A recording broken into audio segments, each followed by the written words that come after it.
Don't repress your feelings. Don't stuff stuff. It's really important. It's more important than you think.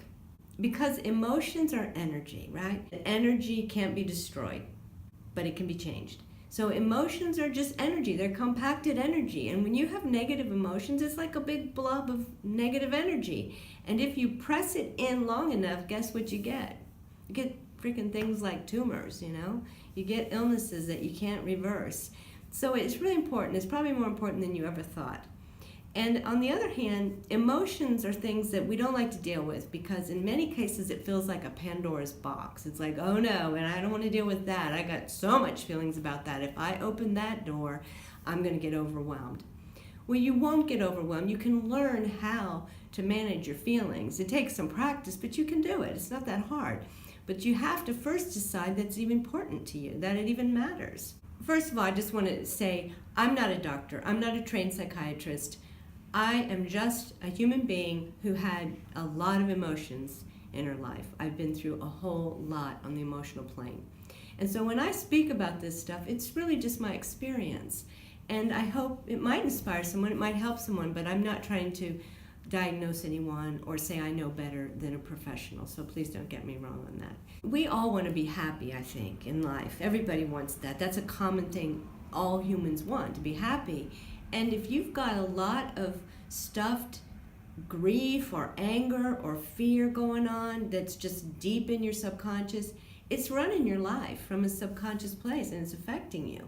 And it's keeping you from being able to actually have the joy that you really want. I'm a big promoter of, if you feel like you need to cry, let yourself cry. Don't stuff it. And that doesn't mean, cry in front of everyone and make yourself really embarrassed or anything, but find a way.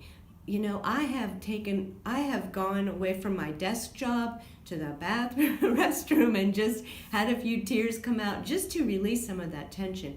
I have sat in meetings where if something was going on that made me angry and it wasn't anything I could speak up about in the moment, I could clench my fists under the table and it could release a little bit of that anger or rage.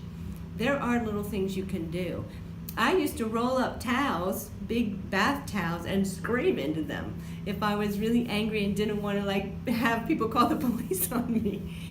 It's a matter of getting that energy released. But the very most important thing is when you're doing this type of thing, that part of you stays present. In other words, you don't become a raving maniac. There's a part of me that's already watching. Okay, I know that I'm really okay. There's a part of me that's connected to universal flow. And it's kind of like over here watching while this part's going, oh, I'm freaking out, And I'm letting that part express something. I'm not letting it take me over, though. And it's a little bit of an interesting balance you have to find with that. It takes some practice, but it's very important because if you can do that dance between those two parts of yourself, you can basically change the nature of these deep rooted emotional patterns. What it brings me back to is the thought of we're all looking for joy. We're all looking for happiness, right? And sometimes we think, well, if I'll just do all positive affirmations and I'll just be happy all the time. And if I'm upset, I just won't show it. I will just be smiling and happy. Well, that works to some extent and in some cases. But if you are repressing and sitting on a big old lump of crap, that is not going to work forever. It will eventually percolate up. It'll come out sideways, you'll be doing weird stuff, and you will not be fully happy or fully able to express who you really are. Because that stuff, there's a book, and I can't remember the author's name, Carol Truman maybe. The book's title is Feelings Buried Alive Never Die. I think that was the name of it. Either Emotions Buried Alive or Feelings Buried Alive Never Die. And wow, I always love the title of that book because it's so true. To be a passionate person, to live our full potential, the emotional aspect of us is a critical piece. You can't deny it. I kind of throw down the gauntlet to challenge you to, let yourself feel more than you've let yourself feel in the past. And don't get eaten up by it, but press your limit a little bit. Don't stay in denial because when you're in denial, no progress is going to happen. Nothing happens from denial. That is just a stuck place. Nothing's going forward from there. That's just the way it is.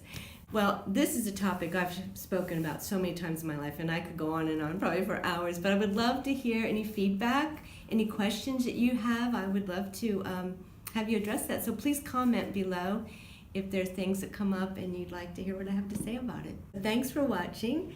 Please subscribe to my channel if you're interested in these type of topics. And if you give any requests of things you'd like me to speak on, I'd be happy to hear those and respond to them to the best of my ability. Don't forget to live with passion, and I'll see you next time.